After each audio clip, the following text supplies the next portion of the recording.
enough is enough, is that I always, for 40 years, have been an advocate for the dialogue between blacks and Jews. Why? Because of my experience. And I'll begin with the beginning. When I was a child, I was in the hood, and it was by all accounts a ghetto. I mean, we were underserved community. We were all black. We were mostly in poverty. But I was bused to a school, a white school, in a white neighborhood. Archie Bunker's neighborhood. Because from Queens, over there was Archie Bunker's neighborhood. And I would go there in public school, and they would chase me. The Greenways, the Irish gang, would chase me. And the only place I could go was in this community, this little co-op buildings, co-op buildings.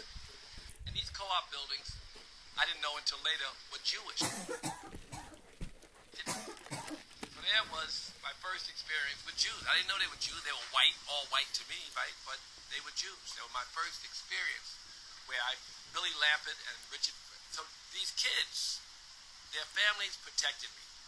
All right, flash forward, I get adult, and I get in the record business, and I meet Rick Rubin and Leo Cohen, and they're my first partners in music, and they were very, very good partners. They did their job, I did mine. And during that time, I was growing as a manager. We had so many bands. I represented so many bands. From the Beastie Boys, and LL Cool J, and Public Enemy, and Slick Rick, so we were the managers. And I would go, my friend Jeff Wald, who was a mentor of mine, Jewish guy, just died, one of my best friends throughout my entire adult life.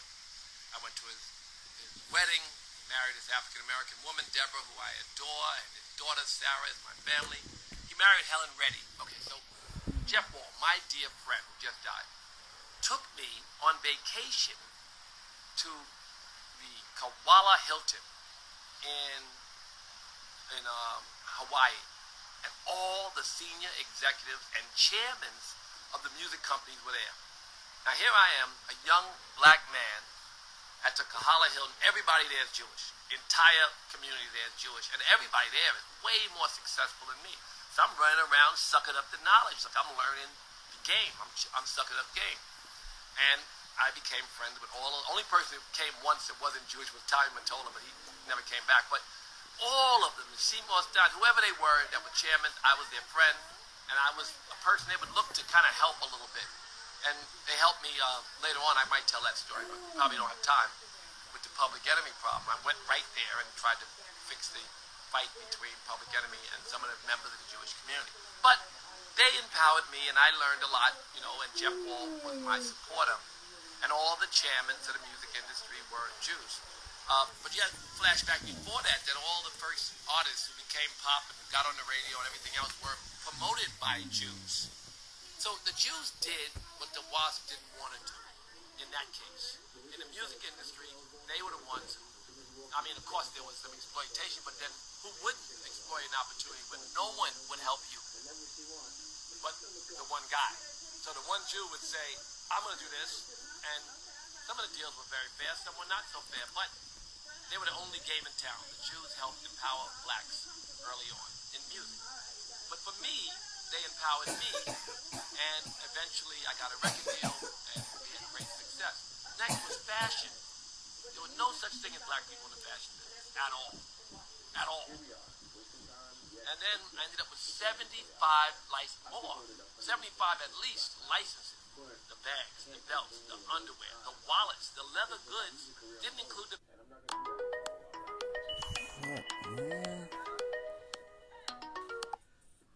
Separate.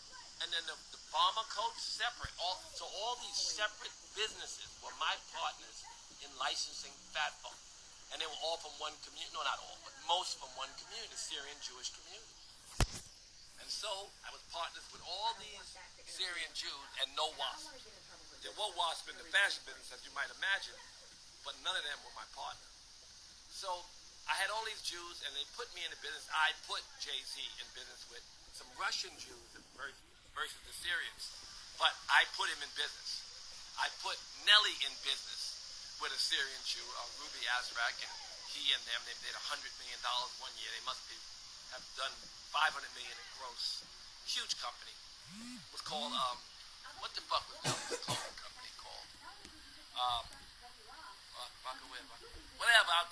later, but Nelly had, as you remember, Apple Bottom, right?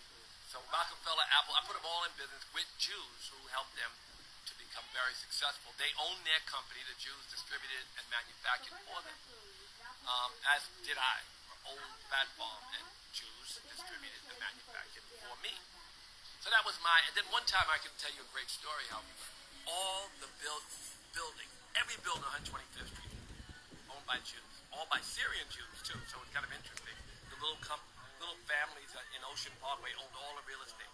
Why did they own the real estate? Because blacks couldn't afford it and WASP didn't want to own it. Similar to when I was a kid and the Jews owned some of the candy stores and the grocery stores. So why did Jews in our business? Because the WASP didn't want to be and the blacks couldn't afford it again. So from a business standpoint, we should see them. They got their hands dirty. Even in banking, they got their hands dirty. Money was dirty. So why are the Jews so close to us? They're in businesses that we are in, businesses that the WASP didn't like or didn't want, and then they ended up being the number one empowerment group for us in those businesses. I was going to tell you about the buildings on 125th Street. 125th Street, every building was owned by a Syrian Jew. Everything. Dr. J, Jimmy Jazz, S&D's, and all the clothing stores, because that was the fashion revolution. So many fashion brands, and so much black fashion and black distribution of ideas, but they were all through Syrian Jews retail. So one guy says, a Syrian tells me, yo, let's buy this building. How much? I don't know. I didn't do it. I could have. He said, what are we going to do with it? We're going to call it black owned. But your cousin lives next door.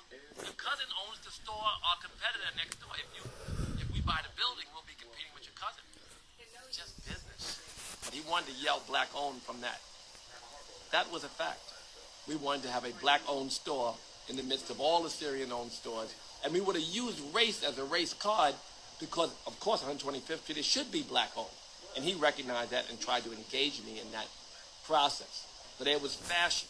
And then in jewelry, I had Scott Roush. And Scott Roush, I was the only black guy at the jewelry convention. I used to notice, damn, very few black designers. And we had a big distribution with Zales and other stores.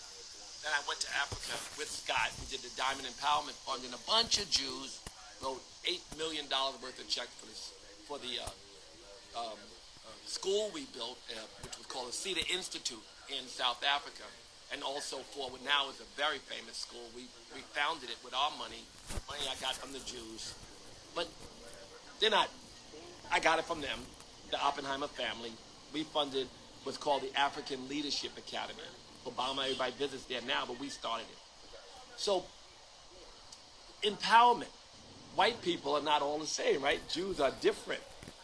Jews are afraid. They've been discriminated against. Jews have other qualities that kind of helped us in how many businesses? Beginning in civil rights. The Jews were there for us more than the other whites. I'm not saying they died with us, for us, they were slaves. No, I'm saying that they were there for us when the other whites weren't. So I just don't like a misinformation. I just want to share my experience. Because not only film, I was one of the first blacks. My name was on Nutty Professor as producer. I didn't ride a go-kart. I wasn't an actor. I wasn't, necessary. But I was a producer. I rode the go-kart around on the set on Nutty Professor. And how did I get to become the first, if not the very first, black producer of a $70 million movie that was, not considered a black movie? I did that partnership with a Jew. So, what Minister Farrakhan likes to say. Look at them. Look how they empower each other. Look how of course they're going to be angry if you fuck with Israel. That's one of their favorite pet peeves. And of course, if you threaten their safety after having been through what they've been through, then of course they will be like pit bulls. I mean, I say they, I don't mean the collective. I mean parts of the collective, right? I mean everybody. When I say the Jews, I don't mean every Jew. Many Jews don't care about Israel. But most, a great number do. And so if you attack Israel, they'll say you're attacking them, and maybe that's misinformation too, but because you can love the Jews and not like Israel's policy. But all of these things, it's not so complex. The Jews are where the WASP let them be. They don't control everything. They control what WASP let them control. And that's really our experience and reality. And what they let them control, whether it's parts of the music business, parts of the film business, well, the film business, Jews were there. And, you know, largely, we have made great gains lately. And, of course, no one is there to advocate only for the black community or for the black community. But we've made good gains. But I do say that I have nothing but experiences of empowerment. Film, television, fashion. Oh, Rush Card, 51% owned by a black, 50.1% owned by a black man. It was a black bank, a black empowerment bank that underwrote the Million Family March. My partner is David Rosenberg, my lifelong friend and partner, another Jew, who's still my lifelong friend and partner. So, you know, if we talk about our oppressors, we talk about, let's get a little further than what's in front of us, and let's see the bigger picture. Let's not blame any group, but blame a mentality and infrastructure. Let's blame things that we can work to change. Attacking individuals or communities may not be our way out. I've been the chairman of the Foundation for Ethnic Understanding for 25 years before I stepped down after being scandalized. And what I did was bring people together. And this blog and this statement I'm making is meant to bring people together, to look to empower each other, and to really look deeper into who we are blaming for our current situation. And can we not blame, but be like the Jewish community and come together and empower each other? That's really the mission of this blog, to empower each other and to borrow and learn from the lessons the Jewish community.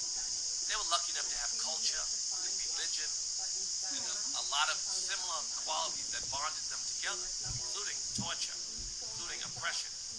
But they were lucky enough to have a culture. They weren't robbed of their names, their culture, their religion, their God. They weren't robbed of these things. So at least they had that. This is how they survived. So when they feel threatened, I mean, even the collective, when the group feels threatened, yes, they will exude whatever power they can to protect themselves and their future. But it's best don't attack them, because they've done what anybody would do, what any community should do. They've empowered each other, and they've also shown enough compassion and support to empower all of our civil rights initiatives.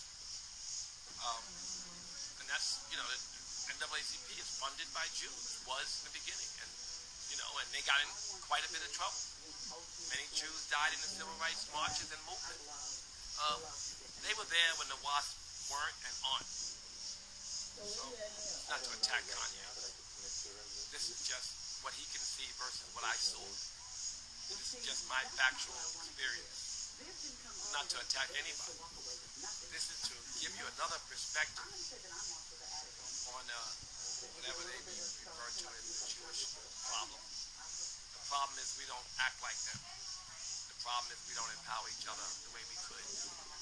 And I learned something from this experience. There are more experiences besides fashion and film and records and TV and film and financial services and jewelry. There's more lessons than that. But those are my lessons in jewelry, Scott Roush, in fashion, Nate Kestenbaum and Ruby Azrak, and the entire Syrian community, and 70 other partners, and I can go on and on. These were my partners, they empowered me, and I did nothing but try to empower others. And the rest of my life will continue to be an effort to empower more people, more often. Namaste, yogis. Thank you for listening.